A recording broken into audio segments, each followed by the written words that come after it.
എൻ്റെ അച്ഛനെ ഞാൻ സ്നേഹിക്കുന്നു, ബഹുമാനിക്കുന്നു. അച്ഛൻ്റെ വേർപ്പ് തുള്ളികൾ കൊണ്ട് കോർത്തതാണ് എൻ്റെ ചിലങ്ക എന്ന് പോലും എനിക്ക് എപ്പോഴും തോന്നാറുണ്ട്. എൻ്റെ അച്ഛൻ്റെ ഏറ്റവും പ്രിയപ്പെട്ട ചെറിയ മകനായി മാറും. ഞങ്ങൾക്ക് ചിരിക്കാൻ വേണ്ടി അച്ഛൻ ഒരുപാട് കരച്ചിലുകൾ ഉള്ളിൽ ഒതുക്കിയിരുന്നു. എൻ്റെ അച്ഛനിപ്പം എൻ്റെ കൂടെ ഇല്ല, ഞങ്ങളെ വിട്ടുപോയി. ഒപ്പം അച്ഛനുണ്ട് എന്ന വിശ്വാസമാണ് എൻ്റെ ജീവിതത്തിലെ ഏറ്റവും വലിയ പിൻബലം. അച്ഛൻ എന്ന് പറയുന്നത് വലിയൊരു സ്ഥാനമാണ്. എൻ്റെ അച്ഛനിപ്പം എൻ്റെ കൂടെ ഇല്ല, ഞങ്ങളെ വിട്ടുപോയി. പക്ഷെ അദ്ദേഹം എൻ്റെ ഓർമ്മയിലുണ്ട്, എൻ്റെ ഓർമ്മപ്പെടുത്തലുകളിലുണ്ട്. ഒരു കാറ്റായി, അല്ലെങ്കിൽ ഒരു സുഗന്ധമായി, ഒരു പ്രഭാതമായി, പ്രദോഷമായി, ഒരു സന്ധ്യയായി, രാത്രിയായി എൻ്റെ അടുത്ത് വരും ഓർമ്മകളിലൂടെ. അപ്പോൾ ഞാൻ എൻ്റെ അച്ഛൻ്റെ ഏറ്റവും പ്രിയപ്പെട്ട ചെറിയ മകനായി മാറും. അത് മനോഹരമായൊരു ഓർമ്മയാണ്. ഞാനൊരു അച്ഛനാണ്. അത് തുടർന്നുകൊണ്ടേയിരിക്കും.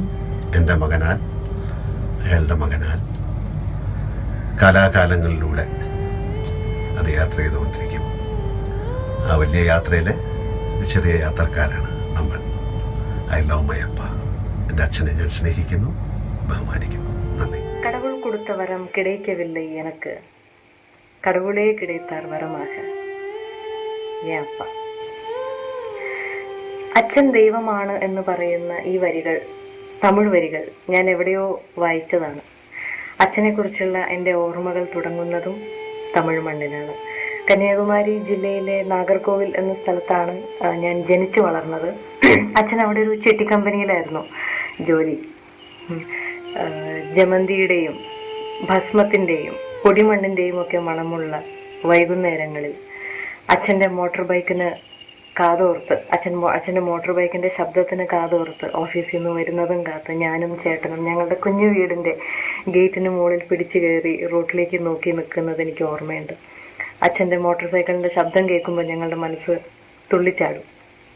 അതിനുശേഷം ചേട്ടൻ്റെ പഠനം സൈനിക് സ്കൂളിലേക്ക് മാറ്റിയപ്പോൾ, തിരുവനന്തപുരത്തെ സൈനിക് സ്കൂളിലേക്ക് മാറ്റിയപ്പോൾ ആഴ്ചയിൽ ഒരു ദിവസം ഞങ്ങളെല്ലാവരും നാഗർകോവിലിൽ നിന്ന് തിരുവനന്തപുരത്തേക്ക് ബസ്സിൽ യാത്ര ചെയ്യുമായിരുന്നു.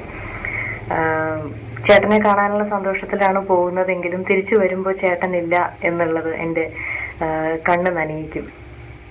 അപ്പോൾ എനിക്ക് ഓർമ്മയുണ്ട്, അച്ഛൻ എനിക്ക് പാട്ടുപാടി തരുമായിരുന്നു.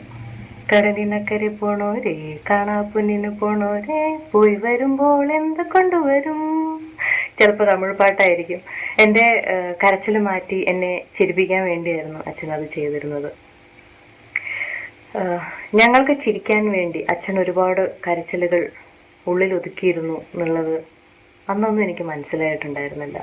വളരെ തുച്ഛമായിട്ടുള്ള ശമ്പളത്തിൽ നിന്ന് മിച്ചം പിടിച്ചും സ്വന്തം ആഗ്രഹങ്ങളും സൗകര്യങ്ങളും ഒക്കെ പലതും വേണ്ടെന്ന് വെച്ചിട്ടാണ് അച്ഛൻ ഞങ്ങളുടെ പല ആവശ്യങ്ങളും നടത്തി തന്നിരുന്നത്. ഇപ്പോൾ യാത്ര ചെയ്യാൻ കമ്പനി അനുവദിച്ച പണം, അത് ഞങ്ങളുടെ എന്തെങ്കിലും ആവശ്യത്തിന് മാറ്റി വെച്ചിട്ട് അച്ഛൻ നടന്നുപോയി. അച്ഛൻ്റെ വേർപ്പ് തുള്ളികൾ കൊണ്ട് കോർത്തതാണ് എൻ്റെ ചിലങ്ക എന്ന് പോലും എനിക്ക് എപ്പോഴും തോന്നാറുണ്ട്. അച്ഛൻ്റെ അന്നത്തെ അവസ്ഥയൊന്നും എനിക്ക് അറിയില്ലായിരുന്നു. അപ്പോൾ അതുകൊണ്ടാണ് ജോലി സംബന്ധമായിട്ട് ദൂരയാത്രയൊക്കെ പോകുമ്പോൾ ആദ്യം ഞാൻ കളിപ്പാട്ടങ്ങൾ വാങ്ങാനുള്ള സാധനങ്ങളുടെ വലിയൊരു ലിസ്റ്റ് അച്ഛന് കൊടുക്കും. അതിലേക്ക് നോക്കുമ്പോൾ എന്തിനായിരുന്നു അച്ഛൻ എന്നെ ചേർത്ത് പിടിച്ചിരുന്നത് എന്നെനിക്കിപ്പം മനസ്സിലാവുന്നു.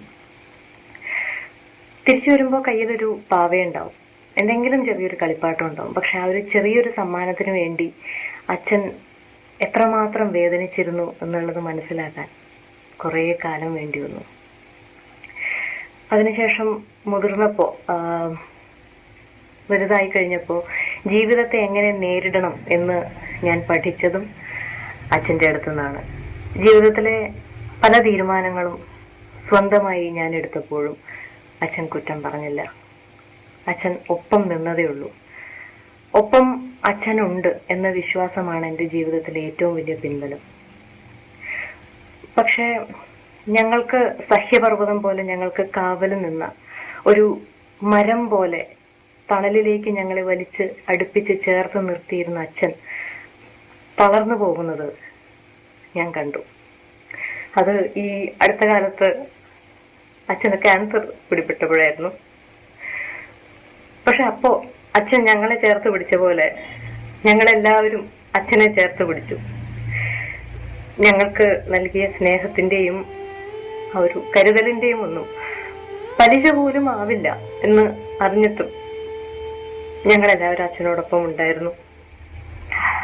ദൈവത്തിന്റെ അനുഗ്രഹത്താൽ ഇപ്പോ അച്ഛൻ പഴയ അച്ഛനായി. അച്ഛൻ പൂർണ്ണ ആരോഗ്യവാനായി തിരിച്ചു വന്നു.